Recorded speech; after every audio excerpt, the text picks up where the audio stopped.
What's going on, everyone? My name's Boit, and I'm back with some more Age of Mythology. The Titans action spawning in the right side of the map in the blue color, playing as Ra. His name is ShadowFaxx, the Faxinator, Faxy Boy. Many different names I've heard this player named. And in the left side of the map, in the left corner, in the red trunks, playing as the god of the underworld, Hades. His name is 3antozz.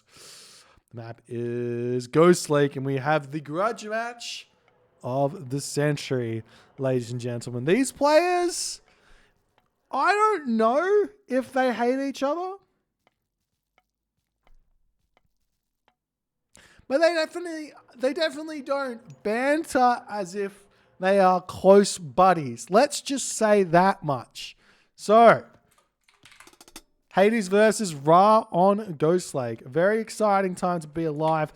I like this because normally we see 3antozz playing as Poseidon, seeing him venturing into something very, very different. Super different god to Poseidon. Like, he's never going to know what to do here.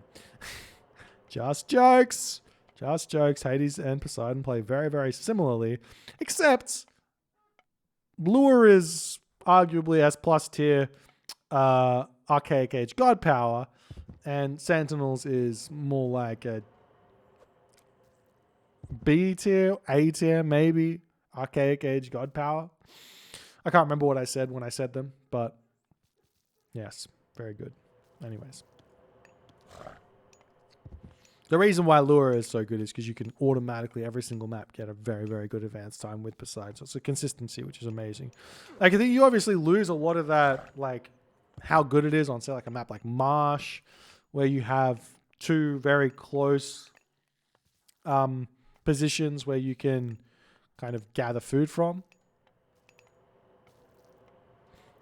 But yeah, that's it.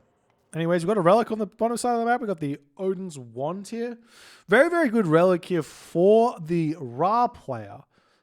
It's good on two accounts. If you go for Tar, you're getting your cheaper Shadoof. If you go for Bast, you can get cheap, very, very strong Sphinx. And we are seeing ShadowFaxx going for Sphinx this game. He gives it away by the early monument to the soldiers. I think hiding this monument is very, very important. If you don't hide the monument, then your opponent knows what you're doing very easily. I like putting the monument, if I am going for this build and going for a Bast, putting the monument like on my town center or like a little bit back so it's not right next to this. Because if the Katoska boss spots it, which it will do here, if he moves it around, I think it's just out of range. But he spots this, he sees the temple coming up, he's going to know what's coming. Now, this is a bit of a later advance time from ShadowFaxx. I know he likes to do this in this order, and maybe it's fine here as he's... he likes to do it in this order, but I think he shouldn't have in this game. I think he should have gone everything onto this hunt and then moved out onto this food and got a 430 with a later second monument. But he's going Bast here in this game, and he does have that relic, the Eye of Horus here. We'll see if he's going to come over and grab this relic or not. We do have the priest here, so all he needs to do is get Hands of the Pharaoh in, which is about to be able to afford. Then he can grab this relic, bring it back home. ShadowFaxx does have the wood income already. 3 villagers on wood. We got a Athena coming through for 3antozz as he does hit that one nice and early here. Getting out the Ajax, getting out the Minotaur. And is he going for a second town center? Yes, he is. Not really a whole lot of a surprise here from 3antozz, but... when you scout your opponent going Bast like this, I mean, it doesn't necessarily mean he's going Bast, but when you see your opponent with the early second monument, you can basically say, well, a top player here wouldn't do this for any other reason. It's got to be Bast. But you don't necessarily want to go to town centers here. It's more like get your walls up, get to the heroic age, get yourself out your heroic age hero to deal with all the Sphinx. But the Minotaur coming in, Priest is here to help defend this Sphinx coming through as well.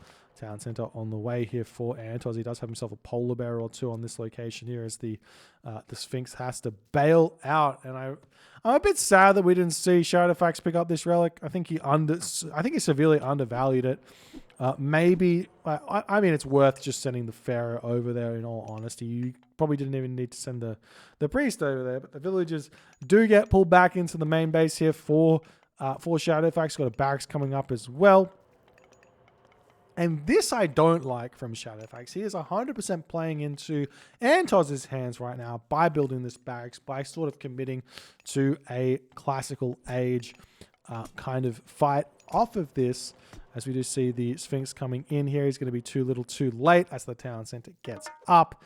Had he sent this Sphinx nice and early, would have been really, really good to use an early eclipse, but didn't do that. Has ShadowFaxx built more Sphinx? He has. He's running them all around the map, looking for some picks here. Nice micro from 3antozz, pulling that villager back in nice and fast there, back into the town center, garrisoning away. You can keep on going after these villagers, but you're probably not going to get one. And they're just going to have to keep retreating, it would seem, into towers and stuff, and town center dealing damage is good. And now we see the spearmen out here for ShadowFaxx, and 3antozz's Minotaur there just says, you know what, get out of here, don't need you here, as the Minotaur going to return back home. We do have this lone Chiron here trying to harass these villagers, so he can get in and cause a lot of problems. I actually think that he might be out of range of towers in this position here. You can actually deny both of these gold mines fairly nicely, as we do see the villagers making their way over onto this town center here. The Sphinx, oh, he does have himself Cryo Sphinx here. He could have saved himself 15 wood and a favor, I think. Or is it 20? It's 20 resources, so, or 20%. So it would have been 30 wood and a favor if he had that relic. It's a lot of resource saving, but he didn't decide to get it. Town center does come up for ShadowFaxx. It doesn't really secure him a gold mine, though, so this is a little bit dangerous. As we see Hierarcho Sphinx coming through as well. I don't know how you say that. I'm going to get flamed in the chat like I normally do, but it is good. Anyways. Villagers now onto the berry bushes over here. Plow incoming for 3antozz as he's trying to get onto the rain, it would seem. Let's check out these farms. See a little bit of a gap here, makes me sad, but what can you do? Villagers over here on the pigs, living the dream. This Minotaur here just causing a lot of problems for ShadowFaxx. There's a little bit of lag coming through. Bit sad.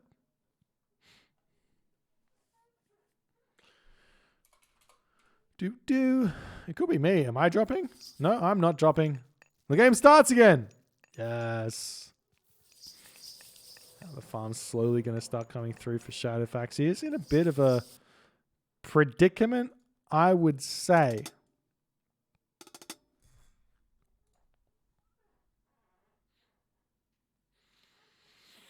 The predicament that ShadowFaxx is in is that he doesn't have cheap farms. He does have the double gold mines.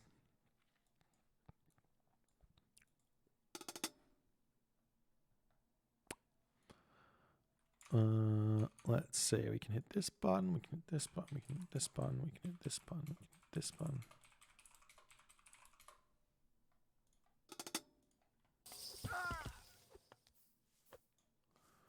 It seems fine to me. Anyways, back to the game, guys. The Minotaur coming back in. Unfortunately, well, not unfortunately, but the difference between the Minotaur on Vubli and on EE is that the Minotaur can use his special ability on a villager on EE. On Vubli, he can't. And I think that's both a blessing and a curse in a way. Being able to chop the villager means you're going to be able to get a little bit of damage done because the animation takes a little bit less time to go through. But you don't get those cheeky villager kills that you otherwise might get with the Minotaur in the early game. So that can be a little bit sad as well. As we see another Sphinx coming out. These fully upgraded now, and this is a 200 wood. So you would have saved, was it 40 wood there if you had that relic? it starts getting up there, as we do see these units that are coming through for 3antozz are going to get sniped down. Even a slinger out here as well. So these are some good picks for ShadowFaxx, as 3antozz is not paying attention to them at all, sending them right into the middle of the map. We've got the Chiron, we've got the Ajax moving in here as the Sphinx are 6.36 speed. So they are speedy boys. They can get around the map very, very quickly and cause some serious damage here. And then also to boot, you have Eclipse remaining. ShadowFaxx, one dead Sphinx. They were away. They were home free. Just wasn't paying attention. 3antozz now, he's playing it smart. He's going to the heroic age. He realizes, well, Sphinx are out, myth units are afoot. Gonna have to get those extra heroes out, get Achilles out to help me defend. He's gonna have a Perseus. Perseus is actually pretty decent in this matchup, to be honest. You get the Perseus out to pick off the mummies, to pick off the Betsukos, and also to one bang those Sphinx here, as we do see the Sphinx coming in onto these villages. Nice micro there from ShadowFaxx to make sure he picked one off instead of letting them all get away with like 2 HP remaining. But Ajax and Chiron swinging around here. The thing about Chiron against these Sphinx is he's kind of useless. Yes, he can chase them around, but he's never going to get any damage done onto them because they just move too quickly. So you do see these units now coming in onto this gold mine as ShadowFaxx realizes it's an open spot.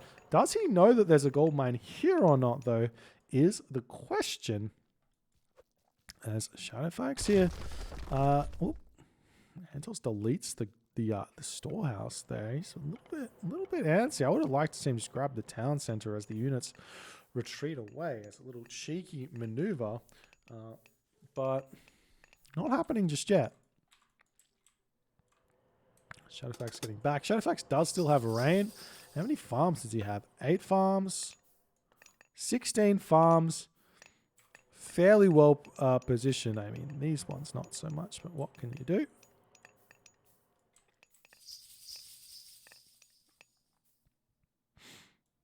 Now, there's the rain coming through for ShadowFaxx. Vault of Erebus coming through for 3antozz. They're going to give him a little bit of a gold trickle as he's going to get his 3rd town center up.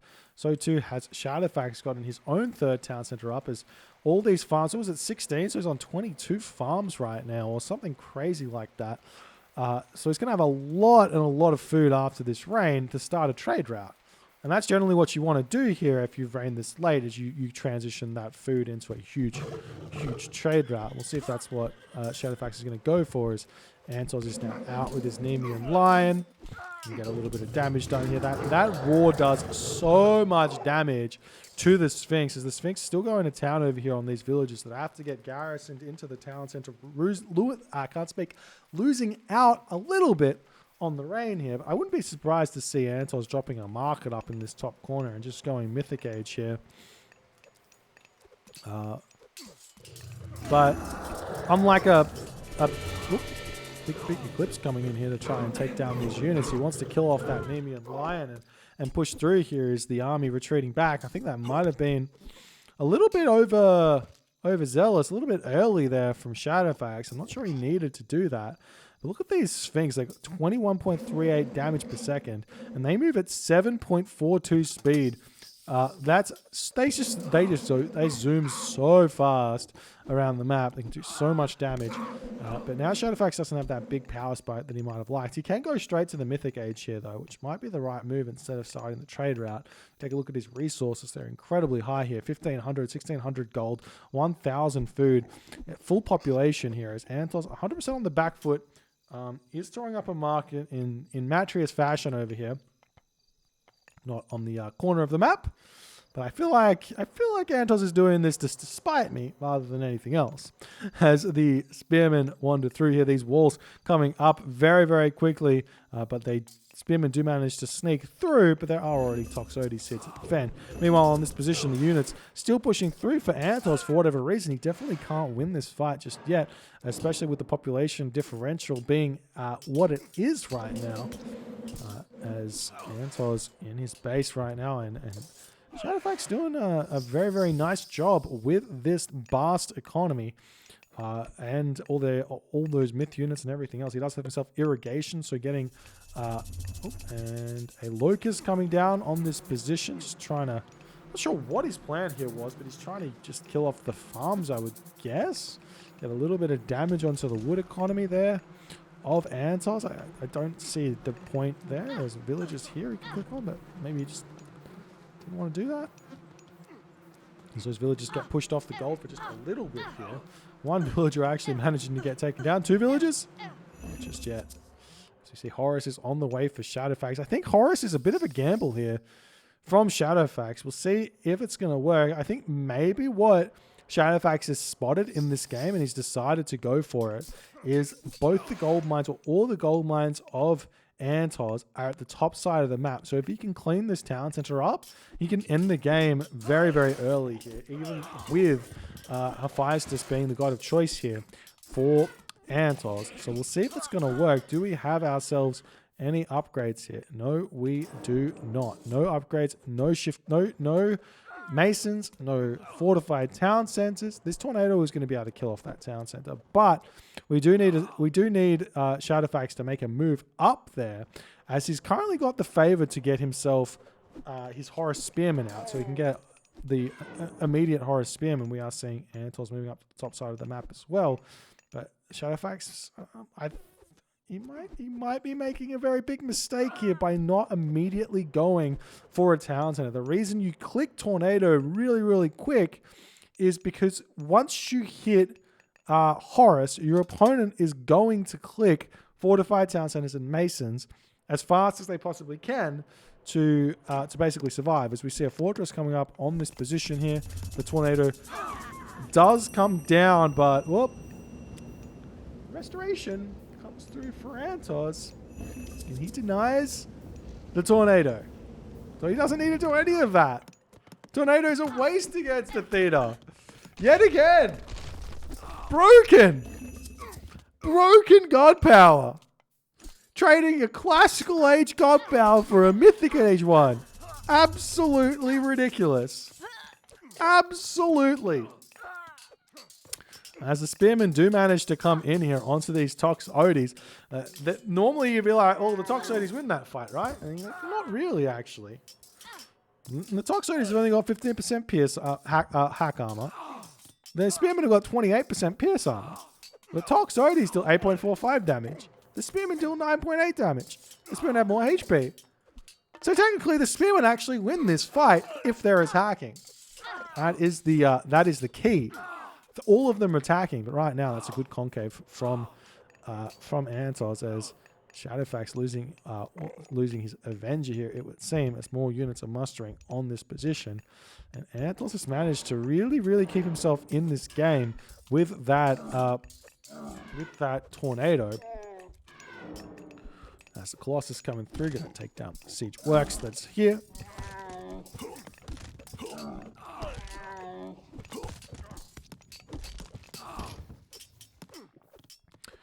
And the spearmen retreating away. All the good stuff.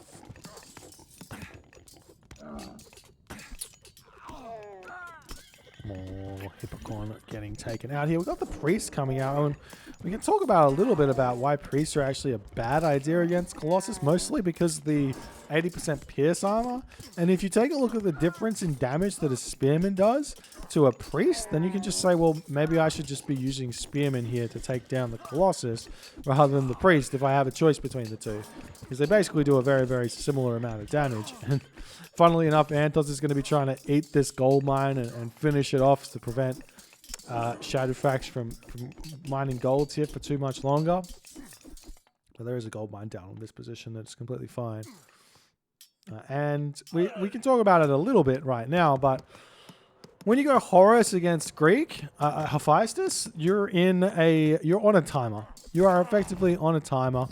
And once the Hephaestus player gets out Gold Colossus, if they're in a decent position, they're going to be able to push back. And they're going to be able to, and there's not going to be a whole lot you can do to stop it. You can try and make Avengers, and Avengers counter the Colossus in a weird way, but it's kind of your only option. They're very expensive, and you have a finite amount of favor, even with 5 monuments. The Greek player is always going to have more, and in this specific matchup, Perseus takes those Avengers down very, very easily. But ShadowFaxx pushing in now with his Avenger. Going to try and get some special damage done onto those units here. He's still going after this location. I'm confused. The weak point is 100% this town center. There's even a cheeky position here that he could go after. He is throwing buildings up over here. Watchtowers going down. As ShadowFaxx trying to make his way in here. These spearmen are so strong with their upgrades right now. As opposed to what the Greek player has. It looks like he's got no armory upgrades just yet. He has got himself... Has he got himself there? Yeah, he does have himself Forge of Olympus, but he hasn't started upgrading his armory just yet. As we're now starting to see those Hephaspis coming in. They are very, very much... they are very, very much important. So dealing with those spearmen, I guess. Now the villagers sneak through and try and take down this tower over here.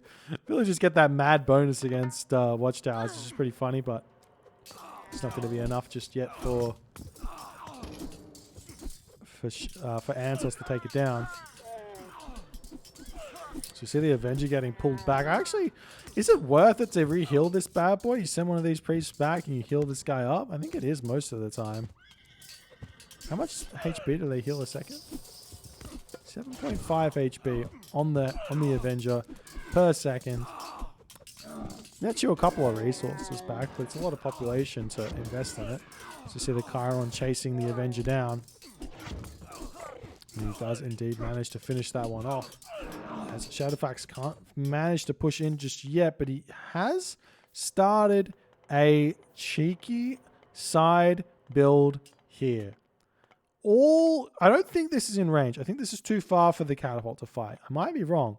But what ShadowFaxx can do here is he can delete his walls and attack this wall and then wall here and then siege the town center. This could be very, very good for him. Are we seeing any attempt from 3antozz at getting his Colossus? It seems like the answer is an emphatic no at this point. Armory-wise, 3antozz is about to take the lead. ShadowFaxx has not really started his trade route. Where is his market at? I can't see the straight line. Where is the market? Here. Here. Market is here. So he hasn't really started his trade route. Only 8 camel caravans. It's a bit of a mistake where that's concerned because he needs to get those out to make any real... Wait, it is in range? It's totally in range. The town center is going to be getting taken out. We do have the Burning Pitch Toxotes coming in here, though, to finish off this wall very, very quick. Stone Walls is on the way, but is it too little, too late? It seemingly is. Stone Walls will be up very, very shortly here, but these villagers need to get their tower up and get everything back up here. ShadowFaxx is sending more units in. He's making a war elephant here for whatever reason. Town center is now at 500 HP, and this could be everything that ShadowFaxx needs here as Masons is coming through, and 3antozz does decide to tap out there. GG, well played by ShadowFaxx, managing to get in onto this position and finish off that town center. 3antozz just not quite able to get over there in time. He was aware that this was weak because he threw this wall up here, but the wall that he should have played was this one and this one on both sides, but he didn't. He just did not do that and was not able to recover here and take advantage of his Hephaestus. Anyways, good game here. Nice display of the Sphinx from ShadowFaxx. Yes. A little bit of friendly banter afterwards. They don't hate each other. See, look, they're giving each other good tips. And I'll see you guys in the next game.